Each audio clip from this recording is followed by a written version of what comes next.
Today we're going to cover the new version of Game of Thrones, which is House of Dragon. House of Dragon is set in 172 years before Daenerys is born, which is the Dragon Queen at the end of Game of Thrones. And so this season 1, episode 1 opens up with the current king passing away and deciding who his heir is going to be, his nephew or his son. They show him choosing his nephew. And so then it skips to 9 years into the nephew's reign. The king is also deciding who is going to be his heir, whether his wife is going to have a son because she's pregnant, the queen, his brother, or someone else. No one considers that he's going to choose his daughter because in their house, no daughter has ever, there's never been a queen. So no king prior has ever chosen their daughter. But they show the daughter being very capable of stepping into that position.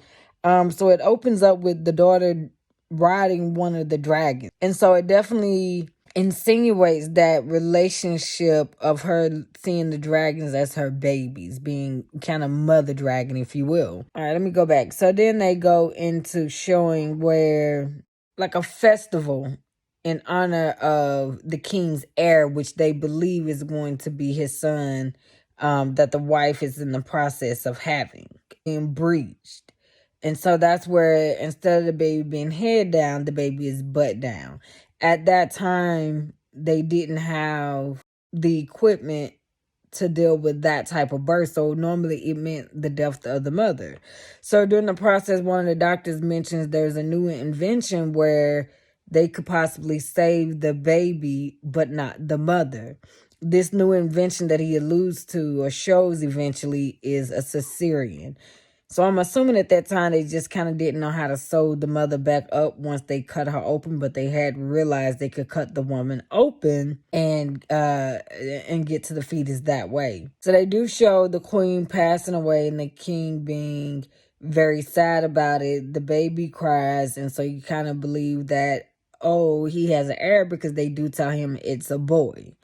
Well, after that, they cut to the mother, the funeral or the burial or the passing away service of the baby, of the mother, and then they showed the baby. So the baby also did not survive. At that point, his round table, kind of comes to him and says, hey, who are you going to choose as a successor?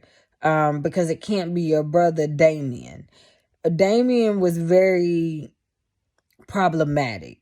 They show a part in this season where the brother says, hey, my brother is going to have a festival in honor of his heir, and the town is just completely out of control. We got to go in here and get these people back in control. Where their idea of getting the people back in control was to go in and basically beat up everybody, kill everybody, cut hands off, cut feet off, cut heads off. I mean, they just went through and left no mercy for nobody. Word gets out to the round table of what the brothers done. They have a meeting where the brothers in the meeting, and the king basically tell him, hey, you can't do that again. Everybody at the table wasn't completely against him getting the town in order, just in the manner that he chose to get the town in order. Some of the people at the round table wanted the king basically to denounce his brother, and he just wasn't going to do that. He pretty much was like, this is my brother, and nah, it's not going down like that. But he does check his brother in the sense of, you can't do what you did again. Now, I do want you to get the town in order, just not in that way. And seeing where the uncle and the niece is having a conversation because nobody knows the uncle is there. And so the niece, she shows her strength, kind of her sassiness, where everybody's afraid of the brother. They're showing how she isn't. She's one of the few people that's not afraid of her uncle. He gives her a necklace that's made of, I can't think of the name of it right now, but at the time it was kind of known as Dragon's Glass. There's some other things in there that I can't remember right now because I'm kind of going off the top of my head from watching that episode twice. But I would say the next most important thing that's shown in this episode, which to me is pretty much setting up the expectation of the season. And so this is where the king says to his daughter, you know, since you've been born, I've been wasting time trying to get us a male heir. And so he tells her she's going to be his heir. One of the ways he makes that decision prior to telling her is asking her, what does she think about the dragon? And she says, you know, she sees the dragon kind of as an extension of the Targaryen kingdom, and that people believe that they control the dragons, but in fact, you know, it's the dragons that make them strong. And then after that, they go to her ceremony where she's being announced as the king's heir. And that's kind of where the season ends. Thank you guys for listening to my short clip of this review.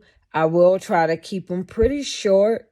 But as time goes on and as the seasons get more intricate, you know, I may go a little bit longer. But thank you guys for listening.